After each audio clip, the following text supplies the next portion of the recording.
Hello, it is Sunday, June 4th, 8:30, and so to make up for not vlogging for the past week and a bit, I'm going to do a sketchbook special, since it's the end of my term and stuff, and a large part of annotation is a very weak part of my sketchbook and just a very weak part of my life as an artist. So I find it much easier to articulate my points and convey what I want to convey through these vlogs, through speaking to people. And since I can't speak with the examiners whilst they're examining my work, I hope this will count enough. So, as you can see, I've got two cameras set up. I'm going all out on this. So, probably help if I start on the first page. So, this is my sketchbook for term 3 of the Art and Design Foundation course. So, here I evidence my vlogs. This is my project proposal. Contains my review, project concept, and my time allocation management. So I started off the term knowing what I wanted to do. In term 2, I had a really good one-to-one with Chloe, one of my tutors, and she just came up with the idea that I could make art out of my timetable, and that expanded into my idea of, oh, why don't I make the entire project about me, my autism, my experience with anxiety, everything, all about that. So that's what this mind map is. It's me just throwing around all the ideas, what I can do with what, and how essential, like, it's all well and good knowing the concept of your project, but what do you actually do with, okay, I want to make my art about autism. What's that going to look like? So that's what this brainstorm's all about. And I came up with the idea of Rusty Man, my Rusty Man illustrations.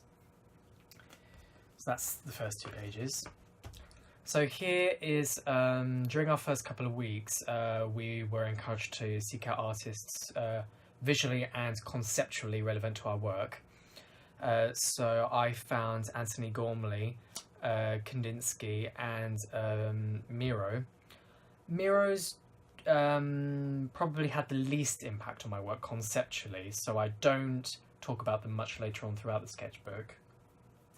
However, Anthony Gormley and definitely Kandinsky's work, I just relate to much more visually and just conceptually. Like, I really love Anthony Gormley's sculpt pieces, like the ones, what's it called? Horizon Zero. Just because it's all about him. Like, it's not that he's flashing people, but it's all about how he's exposing his body and, like, thematically his soul to the elements, just for everything to see. Very, very pure, very honest. So that's them. This is Sean Koss, who is a lesser-known illustrator, and during October 2015, I believe, he participated in an event called Inktober, which was a thing that happened on Twitter, and he did a bunch of illustrations on mental health disorders and stuff. And one of the things he illustrated was autism. Now, at the time of this, I said I didn't really understand what he meant, but after researching autism more, I think it actually illustrates it quite well. Just mostly for youngsters, because now I'm quite good at expressing how I feel. But obviously, when you're younger, you don't have that experience with vocabulary, just with talking to people, and especially with autism. So it's all about how there's so much distraction, there's so much overwhelming stimulus. You don't know why you did that thing that upset someone. It just happened, and that's what it's all about. How you're acting and saying one thing, but you're meaning something else entirely.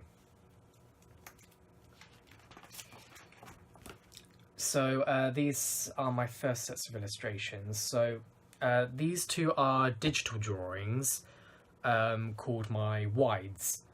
They stand for what you don't see. So these two are digital, but the rest here are all fine liner and ink. So most of these have names. I've forgotten most of them, but they are on the next page.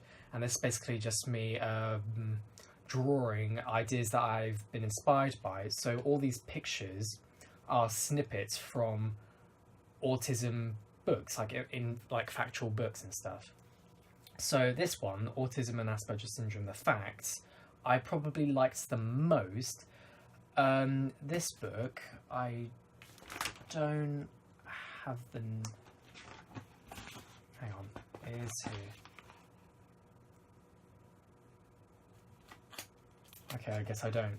So, oh, that's annoying. Anyway, so this book, that I can't remember the name of, put autism in a much more negative light, how it's something that should be heavily managed, and they never outright say it, but they paint it in a very negative light. So, for example, this statement here, causes for concern, which I don't agree with, because autism shouldn't be concerning. It's a personality feature. It's just being different from others. It's not a negative aspect of a personality. So that sort of thing stuck out with me a lot. This piece of tracing paper is just for sort of more live annotation on top of the pieces without actually affecting or possibly taking away from the pieces themselves.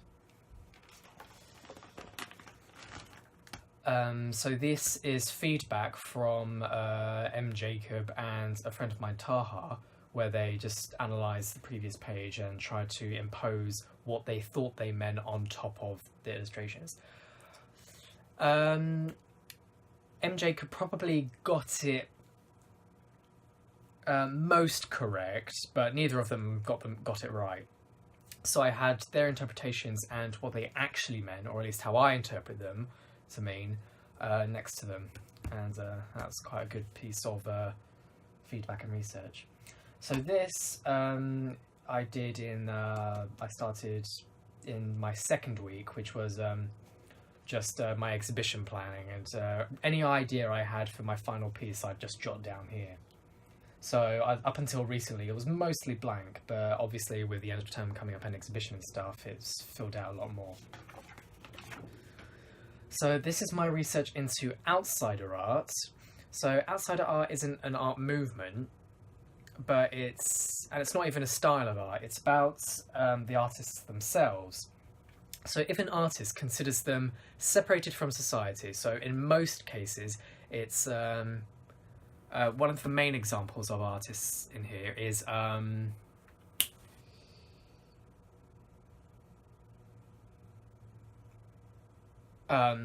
can't remember their name, but they're insane. They self-harm, and I think I can't remember, but they're in an insane asylum essentially. But they produce some really lovely artwork, and that's an example of an outsider artist, an outsider separated from society. And this is a little bit heavy-handed research on my part, because obviously, but this made me think of Vincent van Gogh, obviously, with his history of depression and debt and just general whatever at the time, since obviously during his life he was quite unsuccessful and only became popular around I think 60 years later, after his death. So I'd consider him an outsider artist, and probably one of the most famous outsider artists there is, although he's not known for being an outsider artist. This is the reason I brought out outsider art is because obviously autism, most people are ignorant about autism and its correct meaning. So as a result, when someone asks, or when it comes up in conversation after I've known someone for like a week, oh, I'm autistic, they don't care because they've known me for a week, so they know what I'm like. But there have been a couple of scenarios where I'll tell a friend I'm autistic, and then they'll introduce their friend, and then they say, oh, by the way, he's autistic. And I can visually see their eyes, their face, their opinion of me change ever so slightly. And if I can see it, it must be really obvious for others. But that just got me thinking how I'm a little bit like I'm an outsider. I'm an observer in large social groups and stuff. I don't engage with conversation. I prefer to listen. I find it more interesting. It's relaxing knowing about other people. It's essentially participating in conversation without the worry of conversing. So when people get like, "Oh no, we're excluding you," and I say, "You're not. You're really not. I'm voluntarily not participating that much. I'm having just as much fun you are, just being around." Anyway, so that's outsider art. So here I go a little bit crazy with ink, trying to see the effect they have on good quality paper, on bad quality paper, repeated printing. So I oversaturate a page with ink and then print it onto another page and then print that onto another page. So I'm just testing all that out and stuff. And yeah, so that's just me experimenting with inks and complementary colours. This is probably my first, I guess, piece, if that makes sense, in my sketchbook. So memories are a very abstract concept. Everyone has them, everyone can access them, but they're not stored anywhere in your brain. Like, memories are just electric patterns that our brain muscle has just reflexively learned. So whenever we recall a memory, we're just redoing that specific muscle movement again. It's like when you're walking upstairs. You don't always walk upstairs, but when you do, you're remembering that muscle movement, that pattern of electric contraction and relaxing, and it's the same thing with memories. And I thought, so if the memories aren't stored anywhere, where do they go? What would they look like? What would a memory look like in a box? So it got me thinking much more about this sort of abstract, ethereal plane, different from our material plane. So that is an ink illustration of what I like to think memories look like outside of the memory. So obviously every time you recall a memory, you're inside a memory. You're inside the memory.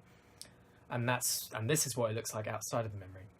The only pop culture thing I think relates to this to the most is the pensive in Harry Potter, where the characters sort of just dunk their head into a magic pool of water and they can see the memory.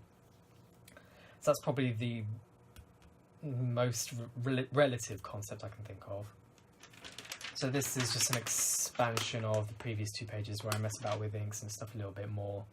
I'm focused more about autism research and how there's... so this is a particular theory in autism where it's not a spectrum, it's a syndrome. So instead of degrees of severity of autism, of strength, it's rather a pick and mix of symptoms. So every single case of autism can be very different.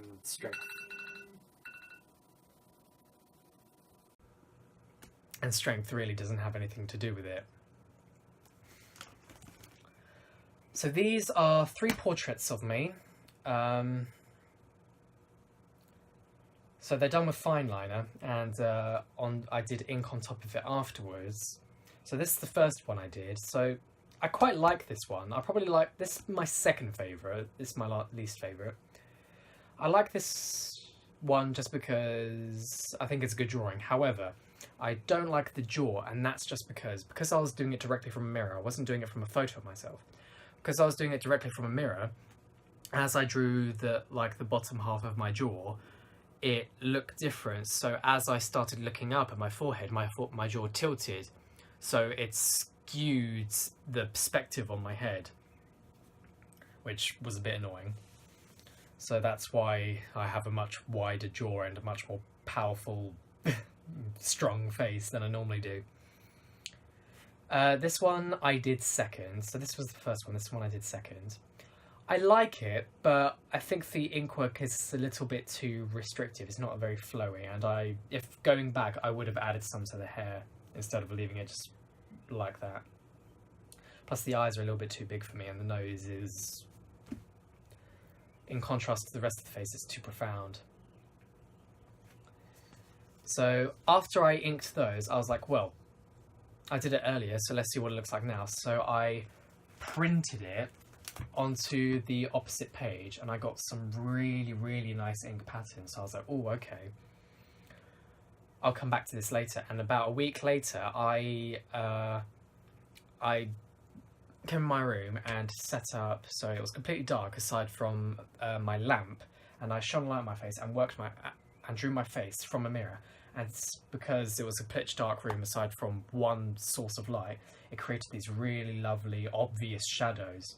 And I drew that, and this is probably my, I guess, favourite drawing in my sketchbook, so it's all downhill from here. But yeah. Later, the same session I did these, but not that, I conducted a little research into my classmates where so I wanted a completely analytical, objective look at myself, and I thought, well, obviously I can't do that because I'd be completely biased. So I thought I'd jump on the fact that everyone's biased, so I wanted everyone's opinions of me, and I thought if I asked everyone in the class, that's 13 independent opinions. So I thought that would be a really good sample for everyone, since they all know me, but I had only spoken to about half of them, so I imagine some maybe harboured negative opinions about me, or just, like, they didn't hate me, they just didn't particularly like me, so they just didn't particularly talk to me. Like, not a bad thing. So I got everyone to fill this out, and annoyingly, no one had anything to say about me. I was honestly expecting, Sophie for one, I was honestly expecting a few people to, like, point out some annoying habits I've had, just, like, I don't know, just negative aspects about me, but not a single one wanted to do it. I think if I wanted a more accurate thing, I probably should have made it anonymous. Like, even though they promised me, no, these are their honest opinions, I'm certain, because nobody, I don't know, I've had a few chats with people, and some people just say, oh, but you really are just that nice, but I don't believe that. I hang around myself all day, every day, and I know I'm not that polite a person, or even if I am, I know for a fact I'm very annoying. So, you know, I've got a bunch of nice feedback from everyone about my personality. So this is just a reflection on my memories and my 3 self-portraits. This, so you probably can't see it very clearly, but this is a acetate copy print of what was on here before I drew the face. And it looked quite cool, so I started using it as a viewfinder. So that's what this is, and I took it to Henry Moore and stuff, although I didn't get much use out of it. So I don't particularly like these, but a few other people do. So this is just a picture of me and a couple of my friends on the course, and to help emphasize the fact that the Rusty Man represents my anxiety, my autism, but it also reflects me. It is me, because my anxiety and my autism are all part of me. They are my personality. If you took one away, I wouldn't be me anymore. So that's why I want this to stress how, like, for example, I don't know, like this, it's almost muscly. You can almost see the muscle tendons, so it's very transparent. It's very obvious, very honest, whilst with others, like, not everyone is honest. Well, no. Not everyone is completely open themselves to such a drastic degree. And that's fine, because obviously not everyone can be honest, because otherwise no one would get along each other. White lies are a necessary part of life. But, so that's what I wanted to emphasise with the opaqueness of the others. So this is an expansion on Rusty Man. This is, I guess, Golden Boy or Golden Man. Very superhero-y, but that's part of the idea of the design. So Golden Boy is my ideal recognised self. He's the person I want to be. When I'm an adult, he's what I want to strive to be. He's positive, he can do what he likes because anxiety, social expectation doesn't weigh him down. But most importantly, he can do work. So I want to be productive. I want to be the person that draws for fun and does work for fun. But that doesn't happen. a lot of the time. And as a result, I sometimes, occasionally I have golden days, just very, very lovely moments where working is fun. And the moment work becomes fun, I do loads of it. I could fill out pages and pages and pages in my sketchbook. And that's what I wanted this to represent. So I wanted to be a very popular, but it's almost a superpower that I can't tap into. I'm like Superman at the start. I'm like Superman in Smallville. I can only use my power like 8% of the time because I have no clue how to use it. And that's what I wanted to represent with him. So this is my research on colour theory. I had a look at the Colour in the Making book and colour book. And I'm just messing around with my own like man-made colour wheel and stuff. And I tried associating colours with emotions, but I noticed that as soon as I started doing that, I started picking like the same colour for very different emotions, which I thought was quite interesting. So this is another very important illustration,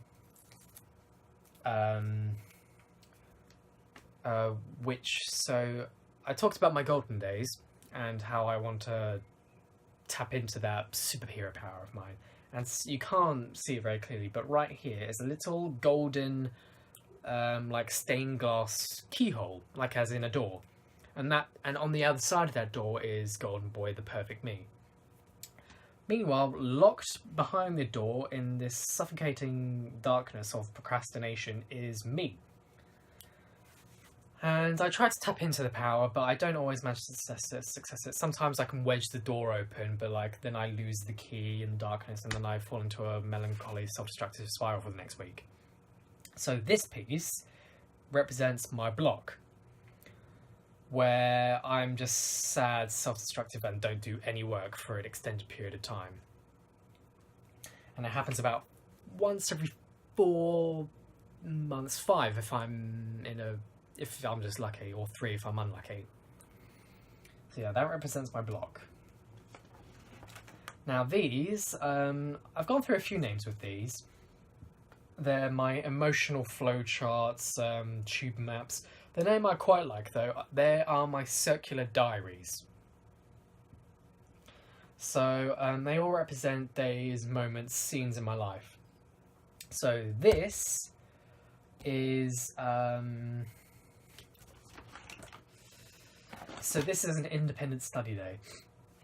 So that's this little orb here is sleep, a little globule. That's a good word. It's that little globule.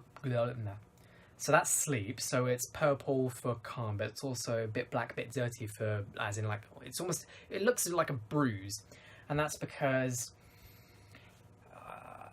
I don't know. I love sleep. I'm a teenager, but most of the time sleep is quite an uncomfortable experience. It really struggles to happen. Sometimes I'll just stay awake for 4 hours for no reason.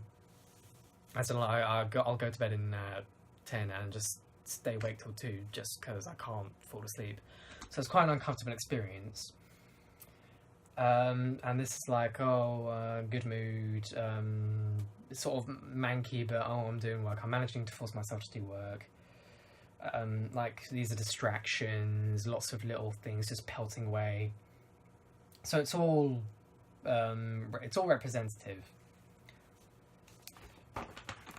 So this is a day at college. So this is much more complex because just a lot more happens.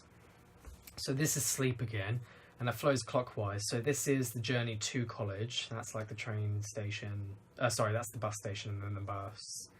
So this is college. Now, it's like, it's not finished. There's white parts, and that's because I can't predict what's going to happen at college. So they're almost blank spaces, but it also represents confusion and such.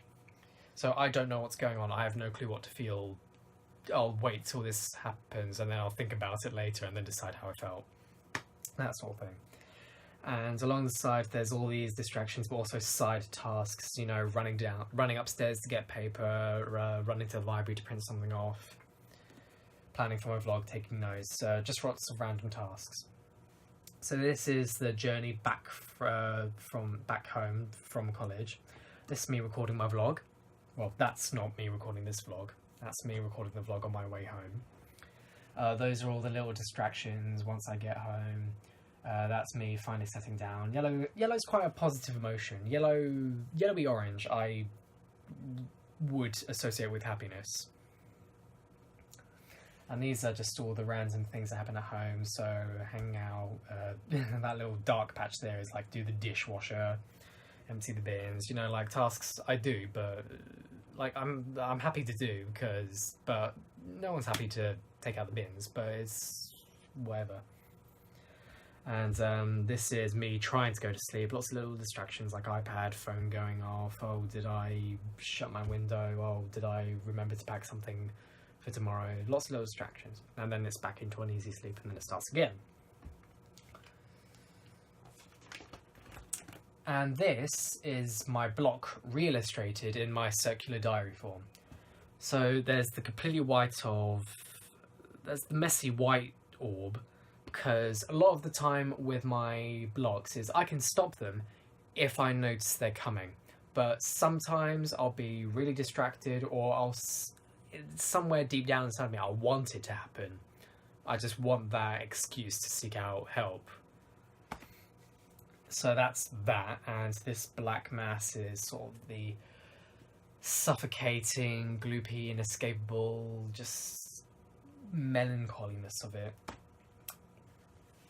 And sometimes I can do half bursts, like these are all diluted, drab, unsaturated colours, where I can maybe do 1 page of annotation, but that's like over the course of an entire week. And then this, so I sort of had it all tilting this direction, so this sort of looks like it's pelting out, it's forced its way out. And I've made it multicoloured, and this is the golden thing. This is when I'm finally beating my funk and I'm ready to do some work and I can tap into that superhero power again. So, back in secondary school, when I was younger and was even less productive, I liked to do sort of little half-hearted comics.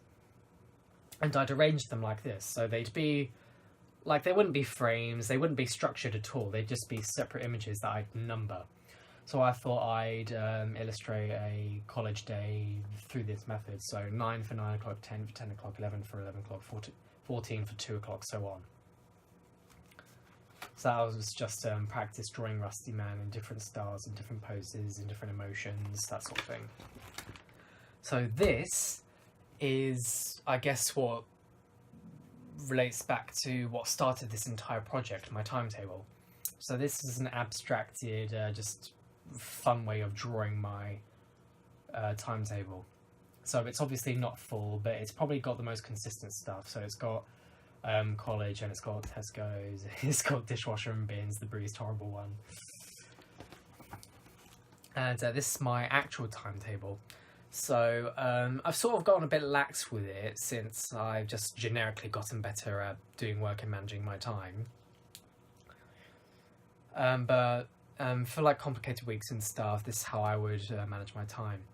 So down to the half hour, I would try and map out my entire week in advance. So this is I can't remember what week this is. I did this a while ago. But so on Tuesday 9 till 4:30, I'm at college, and then I'm spending half an hour travelling home, then I'm spending half an hour vlogging, then I'm having a break, then I'm doing the dishwasher and bins. That keeps coming up. Then I'm I know what the week this was. This was the week whatever, unrelated. Anyway, so yeah, no, those all the little tasks and stuff and all that. And this is me doing a little bit of just experimental messing about with media, fine liner ink, wax resist, crayon, all that, graphite, all that. But I wanted to throw in circles in there in the style of Kandinsky's circles, because I think there's 12 of them. Like he did one piece, but there was 12 circles in them, and I don't know, the image sticks out in my head a lot. Like I just remember it. So this was probably heavily inspired by that. So this is my research into Herman Roschka, I can't pronounce his name, a Swiss psychiatrist, and he's the guy who invented the blot tests. So, you know, the, do you see a vase or two people kissing, that sort of thing. And I thought I'd make my own using colours and inks and stuff, since a large part of the blot tests that they have to be monochromatic, so you only see the silhouettes. Whilst with these I thought, I'll add colour, make it fun to look at. And here I got a bunch of people in the class to write, so they had like a bank of 3 words, so they could either describe one thing they saw with 3 words, or they could like describe 3 things they saw with 1 word, and that's where most people went with it. But it got some really cool stuff. So apparently someone saw a butterfly here, this is a swan, that's a cloud, this is a tortoise, like you can see the shapes they're talking about, but not until you see the word associated with it, which I thought is a large part of how people interpret abstract art. Because obviously when you're looking at it, it could be anything, but once someone explains it to you, you clearly see it. So this is, so when I was younger, so I couldn't speak very well until I was about 7-8 years old. So as a result, communication was always a difficulty for me as a child. So an exercise me and my mum did between us to, I don't know, calm me down, keep me happy, that sort of thing, was the line game. So she would draw a line and I would take a picture of it. So I thought, you know what, let's revisit that since art therapy since I want to do a thing about art therapy and it's going to be a bit prevalent in the next few pages of my book. So I'll do the thing I probably got most out of it, which was the line game. So I got everyone in the class to draw lines. So Ollie drew a fairly drab straight line. Sorry, Ollie, if you're watching this. Laurie drew a very fancy swiggle, sort of wispy line. Brandon did like a very hesitant dotted line. Jesse did a swiggle, that sort of thing. And I drew what I saw in the lines on top of them. So with Laurie's wispy line, I saw, oh, it's like smoke. So I imagined smoke coming from an incense candle, or in this case, like a pot, like a smoking pot. They have names and I've forgotten it. But yeah, Phoebe's looked like a well. Ollie's was like a horizon. Nicola's was a map. Denique's was like a stormy ocean wave, that sort of thing. So I quite enjoyed doing that. So this is me experimenting with glass pens. So a friend of mine, Lou, lent me glass pens to use on acetate and stuff, and it came out really well. I really like how the acetate, it looks, because problem is with most other pens is I'm worried like, oh, it's going to be transparent, it won't pop out very well, like it did with my viewfinder previously. But with the glass pens, it comes out really opaque and really, really, really nice. So yeah, which inspired me to wanting to do a bunch of art with mirrors, which relates to what I want to do for my final project, final piece, my exhibition thing. So we did a feedback workshop, so this is me responding to the feedback and just arranging it slightly nicer than just standard sticky notes. So unfortunately I've only done one of these. I'd planned to do more, but time and distractions got the better of me. If I had more time, I'd definitely do more of these. So this was my rusty colour piece.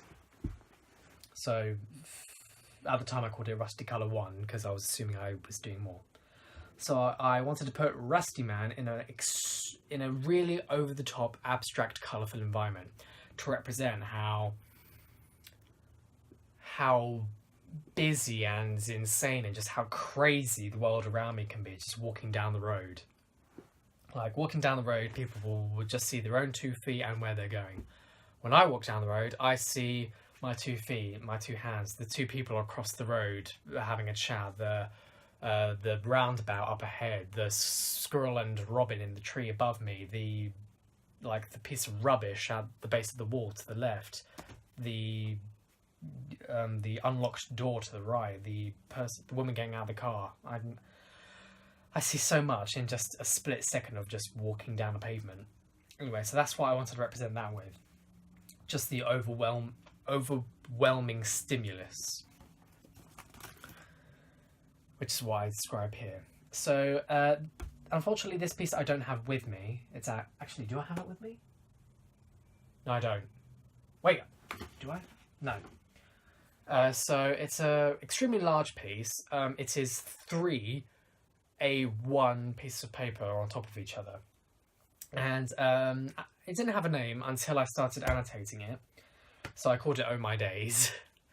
Mainly for the joke reason, but also it means it very literally. Since so coincidentally there's 7 types of days, but they don't represent Monday, Tuesday, Wednesday, Thursday, Friday, Saturday, Sunday. That's not what they represent. I just tried to catalogue my days at the time, and they coincidentally came up with 7. So that is a D&D day, that is a Ludendari day, that is a day out with my friends, that is a golden day, that is a college day, that's an independent study day, and that is a bad day with my block. That's just a negative day. So I'm not sure how well you can see. But yeah. So here I messed about with embossing, which I actually quite liked. Here I did a very minimalist, probably see it better if I cast shade on it like that. So here it's just a 3D piece of work, but I drew, but it was quite underwhelming, like just white. So I drew my circular diary mind map sort of style on it, and it suddenly looked really good. So I'm quite happy with that. Here are a few more embossings I did. I really like this one, but I'm not sure if I should stick in my book or try and develop it into something else. I don't really have the time, really. But I just like it because there's just enough resist to see where it is. But you can only see it in context to this. Like, on its own, it's just a random bit of rubbish. So this is the actual embossing thing. And this is the inked version, which is also really cool, and I quite like. So here, as part of me working with mirrors, I wanted to work with a shattered mirror. I wanted to try and make the most out of the medium. So I took a photo of myself reflected inside the broken mirror. So I'd reassembled most of it, but I kept basically cutting myself, so I was just a bit bored of reassembling it. So I left it as is, and I was like, actually, that looks quite cool. So I took a photo of myself, and then I did a photocopy and drew Rusty Man over it, since Rusty Man is me. And then I threw it into Photoshop and messed about with all the colours and stuff, and did that. And it was mostly an experimentation. It's not my favourite piece of work, but I just quite like it because it's quite a strong development with my workings with mirror. So on the 10th of May, I hosted a journal club for my classmates, and I did mine about art therapy. So it entailed a few videos and stuff, but my favourite part about it, and I think everyone else's favourite part about it, was the exercise I followed up with, which was to draw your inner universe, your mandala. So a mandala is a Buddhist and Hindu practice, basically, where it's just a very, very pretty circle or flower, basically, and I encouraged everyone to draw their own. My favourite 3 would be Laurie's, Angie's, and Lou's, just because I think unlike Angie's was very restrictive, but I feel like all of these were probably the most liberating and reflected their personalities the most. Laurie's explanation for hers was really good, how this sort of, how she's quite terse and, well, as a mandala suggests, a little bit prickly on the outside, but once you get to know her, once you get sort of under her defences, she's a much nicer, more, well, just a kind of person, really. So this is me experimenting with prints, so photographic prints and stuff. So, well, actually, no, that's a little bit later on. These 2 pieces specifically are, so I dampened a very large piece of paper, and I got water-based inks and a little bit of oil, and I was just messing about with medium again, and it created these really, really, really lovely just patterns, almost like fungus. And I thought, wow, this is a brilliant surface to do my prints on. So I did a bunch of photographic printing on them. I did it on fabric as well, with more ink, less ink, that and that. And I did it on a blank surface so you could take the most out of the actual print and stuff. And I just really loved this effect created. So I drew another circular diary on it. That's probably another one of my favourite sections of my sketchbook. So this is me messing about with tracing paper and viewfinders and stuff. So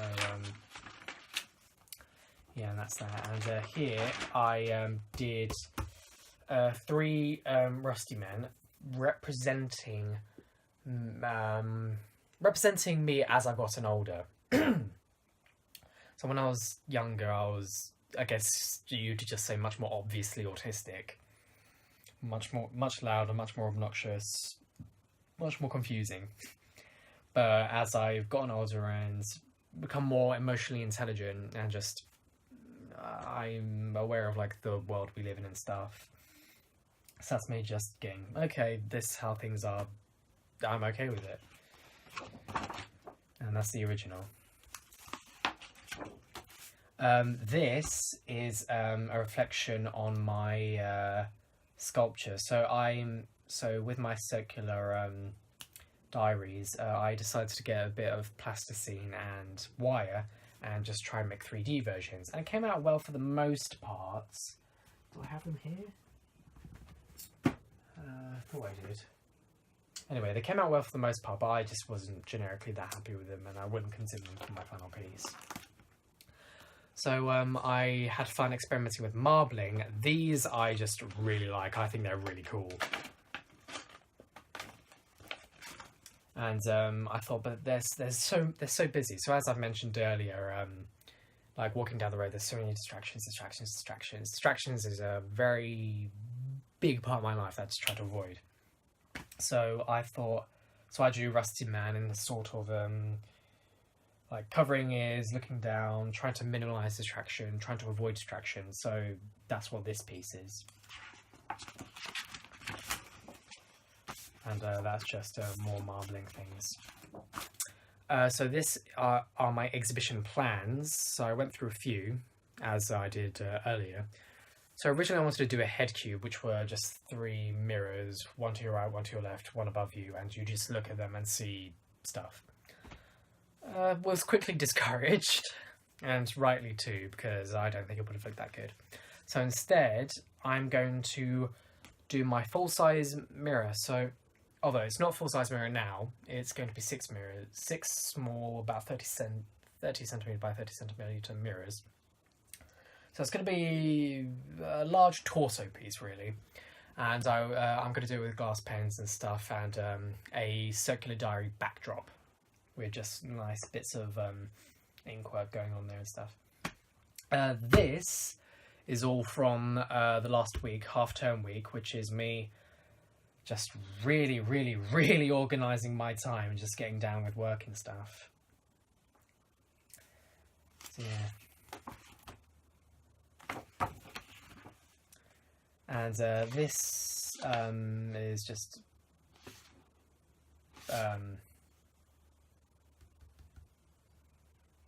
well, that as part of feedback and stuff, there's a gap here, but I have filled it in. I just haven't printed off the new one.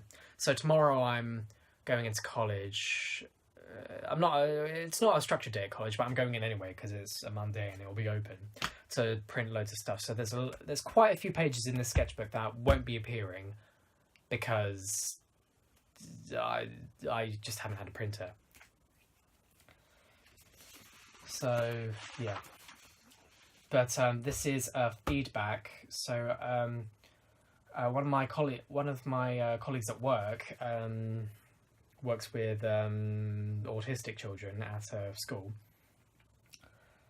and I managed to get her to do me a very huge favour, and I'm thanking her again, even though she probably won't watch the vlog. So she showed these 3 images to them and and I got her to ask them very basic questions about what it made them feel, did they like the drawings, all that sort of thing. And it wasn't the answers I was expecting, but reflecting back on it, it was the answers I was hoping for. So each of their answers was completely different and completely unrelated to mine. They're not on the same wavelength I am at all.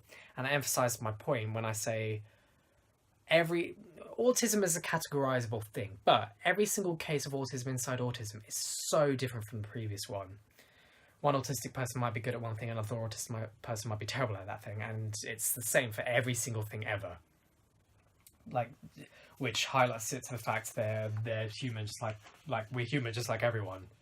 Everyone's good at other things, which is a little bit different. So here is a page I'm regretting a little bit, just because. So recently, in the last few years, autism has become quite popular as an insult, at least online. So back in 2012, it's like, oh, you're such a retard. Like, that was the insult. And now it's, oh, you're so autistic. That's the new equivalent. So I thought, okay, well, aside from ignorance, how hard does this go? So I did a little bit of internet digging, and I found a couple of autism hate groups. Just people, ignorant, sad, frustrated people, just hating on autistic people. So it was quite an entertaining read. I much preferred to laugh at it instead of getting offended by it, because it's not worthy of my time, and I'd rather have a fun day of laughing at than a sad day of crying from. So as I did earlier in my sketchbook, I had I did a bunch of illustrations that inspired me, that the phrases inspired me, especially this one. So one of their favourite insults was arseburger, calling someone an arseburger. So I did a burger with arse cheeks, because that's just the sort of sense of humour I have. So that's everything I've done in my sketchbook at the moment. There is more coming tomorrow once I print everything off. I have quite a bit of I have 7 digital pieces as well that I'm evidencing here, but these are really poor quality photos, so that I'll be printing them off again tomorrow. But yeah, I completely ignored my notes, but I think that's quite a good thing. So this has been an incredibly long vlog. It is now late. My clock turned itself off. So I'm going to finish now. I hope I finish my project in time, and I hope my exhibition is really good. So I don't think this will be my last vlog, but in case it is, I've been really I've loved this course so much. Like, despite the intense stress, I've really enjoyed it, and I'm relieved for it to finish, but I'm also a little bit sad. But yeah, I'm gonna go now. Bye.